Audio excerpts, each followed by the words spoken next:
शुरू होती है एबनी नाम की एक औरत से, जो अपनी मॉम और 3 बच्चों के साथ एक नए घर में शिफ्ट हुई है, क्योंकि किसी बात की वजह से उसका अपने हस्बैंड से झगड़ा हो गया था और वो अकेले ही अपने बच्चों को पाल रही थी। एबनी की मॉम को कैंसर था, मगर उनका मानना था कि आज मैं गॉड की वजह से ही जिंदा हूँ। वो काफी रिलीजियस मजहबी थी, इसीलिए रोजाना चर्च जाया करती थी। गॉड पर उनका बहुत यकीन था और वो वहाँ दुआएं मांगा करती थी। करें बात एबनी की, वो बिल्कुल भी रिलीजियस नहीं थी और ना ही उसके दोनों बेटे, इसलिए वो भी चर्च नहीं जाते थे। सिर्फ उसकी बेटी ही थी जो अपनी नानी के साथ चर्च जाया करती। जब से उसका झगड़ा अपने हस्बैंड से हुआ था, एबनी काफी डिस्टर्ब रहने लगी थी, जिस वजह से वो बहुत शराब पीती और बच्चों के साथ भी काफी सख्ती से पेश आती। पैसों के मामले में भी वो काफी कंजूसी करती थी, जिस वजह से बच्चे उसे पसंद नहीं करते थे। यहाँ तक कि अपनी माँ से भी उसकी नहीं बनती थी। अब एक दिन जब वो लोग खाना खा रहे थे, तो एबनी का छोटा बेटा एंड्रे दूध मांगता है, पर एबनी ये कहकर मना कर देती है कि डॉक्टर ने कहा है कि तुम्हें दूध से एलर्जी है, ज्यादा दूध नहीं देना, इसलिए और तुम्हें नहीं मिलेगा। इस पर एंड्रे कहता है, मॉम ऐसा किसी डॉक्टर ने नहीं कहा, आप बस कंजूसी कर रही हैं। ये सुन एबनी को गुस्सा आ गया, वो उसके मुंह पर थप्पड़ मारती है, जिससे एंड्रे के मुंह से खून निकलने लगा। एबनी उसका मुंह साफ करती है और कहती है, ओह आई एम सॉरी बेटा, ज्यादा ही जोर से लग गई है। रात को एबनी की बेटी अपने डैड से शिकायत करती है, कहती है कि नए घर में आने के बाद भी मॉम वही सब हरकतें कर रही है। वो फिर से शराब पीने लगी है और हमारे साथ काफी बुरी तरह पेश आती है, यहाँ तक कि मारती भी है। वो ये बातें कर ही रही थी कि अचानक उसे स्मेल आने लगती है। उधर एबनी भी जब अपना काम कर रही थी, तो उसे एक मक्खी परेशान करने लगती है। एबनी देखती है कि रूम में और भी कई सारी मक्खियाँ आ गई हैं, जो बेसमेंट की तरफ से आ रही थी। एबनी जब बेसमेंट का दरवाजा खोलकर देखती है, तो वहाँ से बहुत ही गंदी स्मेल आ रही थी। अब मक्खियों को कपड़े से बेसमेंट की तरफ करके एबनी दरवाजा बंद करके वहाँ से चली जाती। रात के 3 बजे एंड्रे की अचानक आँख खुल गई। उसे भूख लगी थी, इसलिए वो फ्रिज से दूध निकाल कर पीने लगता है, पर अचानक खिड़की पर जोर से आवाज होती है, जिससे वो घबरा गया। एंड्रे जब बाहर जाकर देखता है, तो वहाँ मरा हुआ कौवा पड़ा था, जो ही खिड़की से टकराया था। अब अगले दिन जब ये तीनों बहन भाई स्कूल से वापस आ रही थी, तो कुछ लड़के एंड्रे के बड़े भाई को बुली करने लगे, यानी उसे परेशान करने लगते हैं। एक लड़का तो उसे पत्थर भी फेंक के मारता है, जिससे उसके सर पर चोट आ गई, लेकिन वो अभी भी उन्हें कुछ नहीं कहते और चुपचाप वहाँ से चले जाते। घर में एबनी को अपने बड़े बेटे की अलमारी से शराब की बोतल मिलती है। तब उसके आते ही वो अपने बेटे से पूछती है कि मेरी शराब की बोतल तुम्हारी अलमारी में क्या कर रही है, तुम कब से पीने लग गई हो? हाँ? तब उसका बेटा बड़ी मासूमियत से कहता है, मॉम मैं नहीं पीता, बल्कि आपसे छुपा के रखी है ताकि आप ना पी पाए। अब एबनी अपनी बेटी से पूछती है कि इसके सर पर चोट कैसे लगी। जब उसने बताया कि गली के लड़के ने मारा है, तो एबनी को काफी गुस्सा आ गया। वो फौरन गली में जाकर बुरी तरह उस लड़के को पीट देती है और कहती है कि आइंदा के बाद मेरे बच्चों से दूर रहना। फिर जब वो बैठी थी, तो मक्खियाँ फिर से उसे परेशान करने लगती है। इस बार भी ये मक्खियाँ बेसमेंट से ही आ रही थी। तभी वो देखती है कि एंड्रे अकेले में किसी से बातें कर रहा है। एबनी पूछ भी लेती है कि तुम किससे बातें कर रही हो? तब वो कहता है अपने दोस्त से, जिसका नाम ट्रे है। ये सुन एबनी को अजीब तो लगा, लेकिन वो ये सोचती है कि शायद एंड्रे ने अपना कोई ख्याली दोस्त बनाया होगा, इसलिए वो इस बात को टाल देती है। रात में एंड्रे बेसमेंट में चला गया और एबनी को फिर से अजीब आवाज आने लगती है। वो नीचे चेक करने आई, तो बेसमेंट का दरवाजा खुला हुआ था, जिसे जाते वक्त एंड्रे खुला छोड़कर गया होगा, तो वो दरवाजा बंद करके सोने चली जाती है। अगले दिन जब एबनी की मॉम अपना चेकअप करवाने हॉस्पिटल गयी, तो उन्हें पता चलता है कि उनके इलाज के लिए इंश्योरेंस वालों की तरफ से पैसे नहीं आ रहे, बल्कि एबनी उन्हें बिना बताए उनके इलाज के लिए पैसे भर रही है। ये जानकर अब उसकी मॉम को समझ आती है कि आखिर क्यों एबनी इतनी कंजूसी करती है। रात को एबनी का बेटा देखता है कि आज वो फिर खूब शराब पीकर आई है, जिस वजह से उसे काफी बुरा लगा। एबनी के आते ही उसकी मॉम कहती है, मुझे पता चला है कि मेरे इलाज के पैसे तुम भर रही हो, मुझे समझ नहीं आ रही है बेटी, मैं तुम्हें क्या कहूँ, कैसे शुक्रिया अदा करूँ? इस पर एबनी कहती है, आपको कुछ भी कहने की जरूरत नहीं है मॉम, ये मेरा फर्ज है। इतना बोलकर वो सोने के लिए चली जाती है। तभी उसे एक डरावना सपना आया कि कोई आदमी उसके कमरे में घुस आया है। अचानक डर से एबनी की आंख खुल गई। तभी वो देखती है कि दरवाजा खुला हुआ है, जो अचानक जोर से बंद हो जाता है, जैसे कि अभी अभी कोई रूम से बाहर गया हो। एबनी को लगता है कि जरूर घर में कोई चोर घुस आया है, इसीलिए वो बैट लेकर नीचे चेक करने लगी, लेकिन उसे वहाँ कोई भी नहीं मिलता। तभी उसने देखा कि बेसमेंट का दरवाजा अभी भी खुला हुआ है और अब तो पहले से भी ज्यादा गंदी स्मेल वहाँ से आ रही थी। इससे एबनी का दिल खराब हो गया और उसे उल्टी होने लगती है। तभी पीछे से उसका बड़ा बेटा आ गया, कहता है,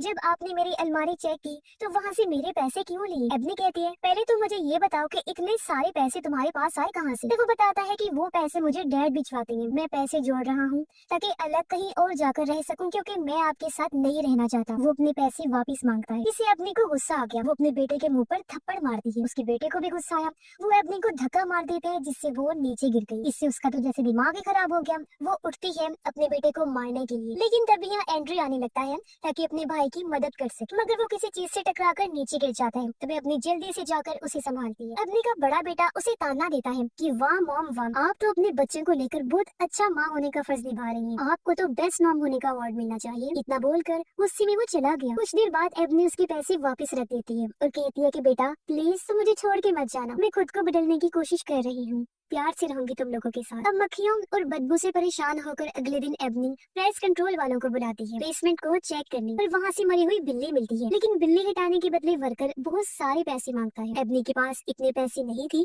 तो वो मना कर देती है, मगर फिर उसका बड़ा बेटा आकर वर्कर को पैसे देता है। अगले दिन यहाँ एक सोशल वर्कर भी आती है जो ये देखने आई थी कि एबनी अपने बच्चों के साथ कैसे रह रही है, ठीक से रह भी रही है या नहीं। असल में एबनी के बेटे ने क्योंकि अपने डैड को शिकायत कर दी थी तो उसके डैड ने केस करवा दिया था कि एबनी बच्चों की कस्टडी के लायक नहीं है, बच्चे उसके साथ नहीं रहने चाहिए। वो शराब पीती है और बच्चों को मारती पीटती है। सोशल वर्कर देखती है कि उसके बेटे की बाजू पर निशान बना हुआ है। एंड्री को भी चोट लगी हुई है, जिस बारे में वो उनसे पूछती है, लेकिन बच्चे उसे कुछ नहीं बताते और बात को टाल देते हैं। लेकिन सोशल वर्कर समझ गई थी कि बच्चे को छुपा रहे हैं, जरूर एबनी ने इन्हें मारा पीटा था, इसलिए वो एबनी को वार्न करके वहाँ से चली जाती है। बाहर आकर वो देखती है कि एक और औरत इन पर नजर रख रही है, लेकिन ये सोचकर वो टाल देती है कि जरूर ये भी सोशल वर्कर के साथ ही आई होगी। अगले दिन एबनी के बेटे की बर्थडे थी। एबनी उसकी बर्थडे पार्टी करती है और उसे वही महंगा फोन तोहफे में देती है जो इतने टाइम से उसकी बेटी मांग रही थी। उसकी बेटी खुश हो गई और अपनी माँ के गले से लग जाती है। पार्टी के दौरान एबनी को धम धम की आवाज आती है जो बेसमेंट से आ रही थी। उसने जब चेक किया तो वहाँ एंड्री खड़ा था जो दरवाजे पर अपना सर मार रहा था, साथ ही उसका बर्ताव भी काफी अजीब था। एबनी उसे यहाँ पाकर काफी हैरान रह जाती है और कहती है मैं तो तुम्हें ऊपर सुलाकर आई थी ना,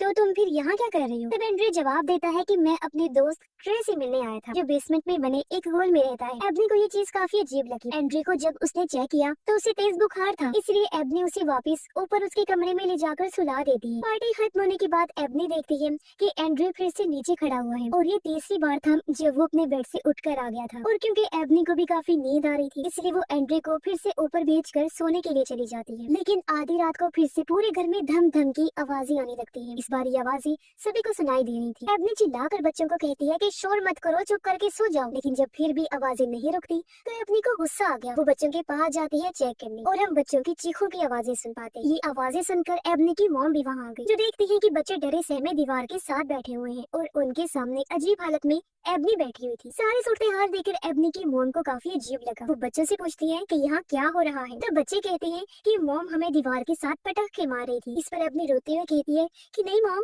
मैंने कुछ भी नहीं किया ऐसा। अब कल तो हबी हो जाती है क्योंकि तीनों बच्चे स्कूल जाकर अजीबोगरीब हरकतें करने लगते हैं। एंड्री तो क्लास के दौरान टॉयलेट ही कर देता है। न सिर्फ ये बल्कि वो उसे खाने भी लगा और जब टीचर ने उसे ऐसा करने से मना किया तो वही चीज वो टीचर की तरफ भी फेंक के मारता है। उसकी बहन भी अपने टीचर को जाकर कहती है कि मेरे जिस्म से खून आ रहा है, यानी उसे फीमेल्स वाला मसला हो गया था। एबनी का बड़ा बेटा जब क्लास में था तो एक लेक्चर के दौरान वो जोर जोर से हंसने लगता है। टीचर भी उसे रोकने आई लेकिन उसकी हंसी तो रुकने का नाम ही नहीं ले रही। ऐसी हालत में वो जमीन पर बैठकर और ज्यादा हंसने लगता है। इसके बाद तीनों बच्चों का चेकअप करवाने के लिए उन्हें हॉस्पिटल ले जाया जाता है। दिमागी टेस्ट के दौरान जब एंड्रे को एक कौवे की तस्वीर दिखाई जाती है तो वो उसे ट्रे कहकर बुलाता है। तीनों बच्चों के टेस्ट करने के बाद डॉक्टर एबनी को बताती है कि रिपोर्ट्स बिल्कुल नॉर्मल आई हैं और बच्चे बिल्कुल ठीक। ये सुन एबनी डॉक्टर से बहस करने लगी, कहती है कि मेरे बेटे ने टॉयलेट करके वो सब किया, ये कोई नॉर्मल बात नहीं है, जरूर आपसे कोई गलती हुई है, आप दोबारा टेस्ट करिए। इस पर डॉक्टर को गुस्सा आ गया। वो उल्टा एबनी से ही सवाल करने लगी, ये बच्चों के जिस्म पर चोटों के निशान है, आप पहले ये बताएं कि वो कैसे हुए। इस पर एबनी कोई जवाब नहीं देती और चुपचाप वहाँ से चली जाती। बाहर आकर एबनी की मॉम उसे कहती है कि तुम खामखा डॉक्टर से बहस कर रही थी, वो ठीक कह रही है कि रिपोर्ट्स नॉर्मल है और बच्चे ठीक है, क्योंकि मेरे हिसाब से बच्चों के साथ कुछ और ही हुआ है, कोई बड़ा नॉर्मल चीज। मतलब कि मुझे लगता है कि घर में कोई बुरी आत्मा है और वो ही ये सब कर रही है। घर आने के बाद एबनी की मॉम दीवार पर एक क्रॉस लगा देती है। तब एबनी कहती है मॉम ये सब फजूल की चीजें हैं, इनसे कुछ भी नहीं होता। फिर जब एबनी एंड्री को नहलाने जाती है तो उसने देखा कि मेरे बड़े बेटे ने एंड्री को जोर से पकड़ा हुआ है और वो उसे बाथटब में डबोकर मारने की कोशिश कर रहा है। एबनी फौरन भाग आई, एंड्री को छुड़वाने की कोशिश करती है लेकिन उसने बहुत जोर से पकड़ा हुआ था। अब एबनी अपनी पूरी ताकत लगाकर अपने बड़े बेटे को दूर खींच लेती है और इस तरह एंड्रे की जान बच जाती है। तभी यहाँ एबनी की मॉम भी आ गई और एबनी का बड़ा बेटा अपनी नानी के गले से लगकर रोने लगा। कहता है पता नहीं मैं ये क्यों कर रहा था, ऐसा लग रहा था जैसे मुझसे कोई और करवा रहा था। अब बच्चों के साथ इस तरह की अजीब चीजों की वजह से कुछ दिन तक एबनी उन्हें स्कूल नहीं भेजी। इस बारे में सोशल वर्कर को भी पता चल गया, इसलिए अगले दिन वो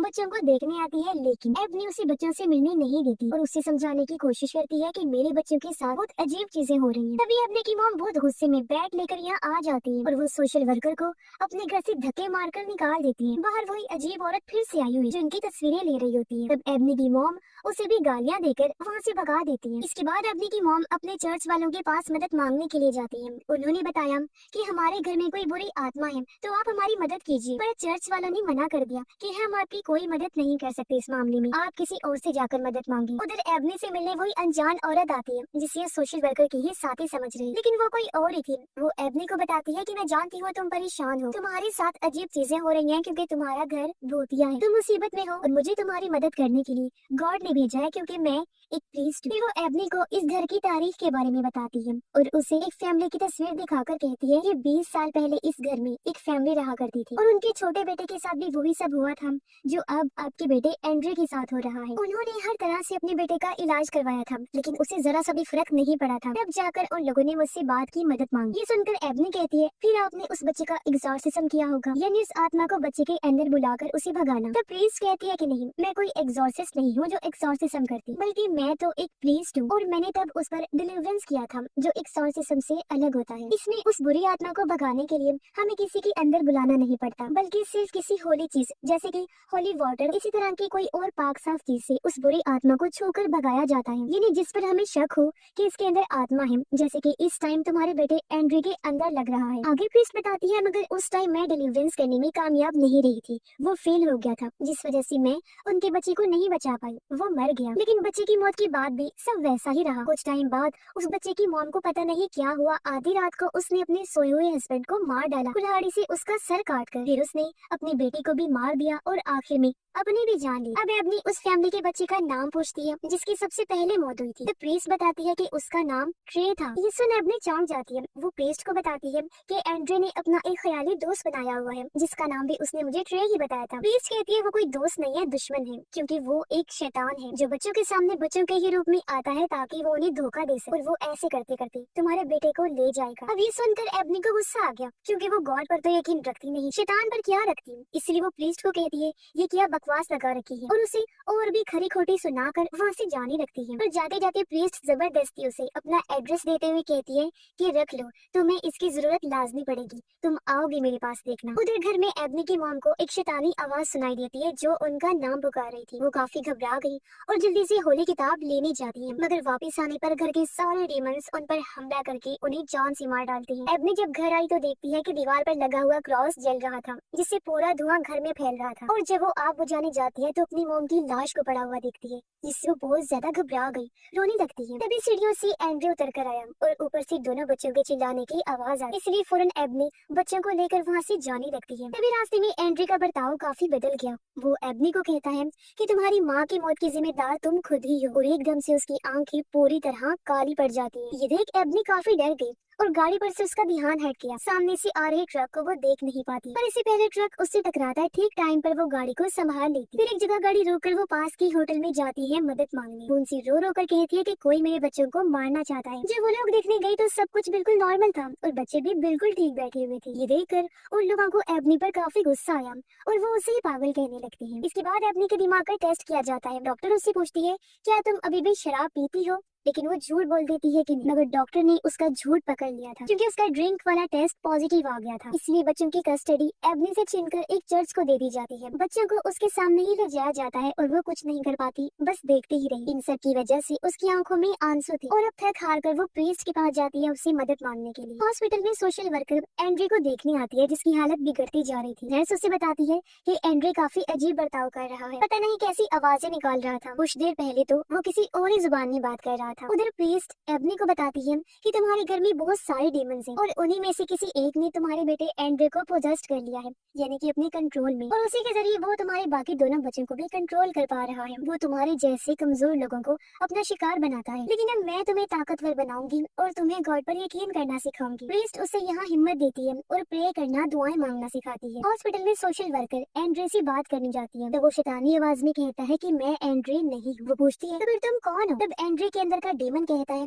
पहले मेरी बेल्ट खोलो, मैं फिर तुम्हें बताऊंगा कि मैं कौन हूँ। इस पर सोशल वर्कर कहती है मैं तो ऐसा कुछ नहीं करने वाली हूँ। तब वो डेमन अपना फुल जोर लगाकर खुद ही अपनी बेल्ट को तोड़ देता है। वो बेड पर से सीधा जमीन पर कूदता है, फिर उल्टे हाथ पांव दीवार पर चढ़ने लगता है। ये देख वो काफी डर जाती है और जल्दी से आकर डॉक्टर को इस सब के बारे में बताती है, लेकिन डॉक्टर उसकी बातों का यकीन ही नहीं करता। अब एबनी नर्स के हुलिये में हॉस्पिटल आई और चालाकी से एंड्रे को हॉस्पिटल से बाहर निकाल आती है, जहाँ बाहर गाड़ी में प्रीस्ट उसका इंतजार कर रही थी क्योंकि वो डिलीवरेंस करने वाली थी। और ये दोनों फिर एंड्रे को लेकर उसी भूतिया घर में आ जाते हैं। प्रीस्ट एबनी को बताती है कि डिलीवरेंस के दौरान डीमन हमें फंसाने के लिए हमारे साथ चाल चलने की कोशिश करेगा। वो तुम्हारे किसी फैमिली मेंबर का भी रूप ले सकता है, तो परेशान मत होना और जरा संभल कर रहना। इसके बाद प्रीस्ट डिलीवरेंस करते हुए एंड्रे के ऊपर होली वाटर डालती है, जिससे डीमन तड़पने लगता है और अचानक वो एबनी की मॉम का रूप ले लेता है। वो उन्हें गालियां देता है और दोनों का मजाक बनाने लगा, लेकिन प्रीस्ट उसकी बातों पर ध्यान ना देकर डिलीवरेंस जारी रखती है। लेकिन अचानक डीमन खुद को आजाद कर लेता है और जोर जोर से हंसने लगता है। उधर चर्च में उन दोनों बच्चों के साथ भी अजीब होने लगा। एबनी की बेटी की आंखों और मुंह से खून आने लगता है, साथ ही उसके भाई के हाथ भी डीमन जैसे हो गए थे। उसके बड़े बड़े नाखून आ गए थे